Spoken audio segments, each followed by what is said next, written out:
আমি তড়িৎতাণ্ডব বিজ্ঞান বাক্স থেকে একটি সায়েন্স এক্সপেরিমেন্ট করতে যাচ্ছি। তার নাম হলো ফল সবজির ব্যাটারি। প্রথমে আমি একটি লেবুর ভিতরে অ্যালুমিনিয়াম পেরেক ঢুকে নেব এবং অপর প্রান্তে ঢুকে নেব একটি কপার দণ্ড।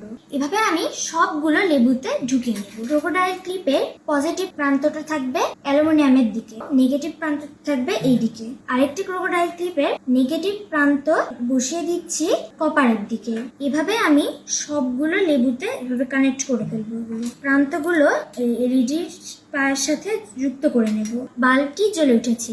বাল্বটি কেন জ্বললো? কারণ এই এক্সপেরিমেন্টটিতে কপার এবং অ্যালুমিনিয়াম ধাতু ব্যবহার করা হয়েছে। লেবুর মধ্যে থাকে অ্যাসিড যা বিদ্যুৎ পরিবহন করতে সক্ষম। অ্যালুমিনিয়াম ইলেকট্রন ত্যাগ করায় তা তারের মধ্য দিয়ে পৌঁছেছে এই কপার দণ্ডে। যেহেতু ইলেকট্রনের প্রবাহের ফলে সৃষ্টি হয় বিদ্যুতের প্রবাহ, তাই বাল্বটি জ্বলে উঠেছে।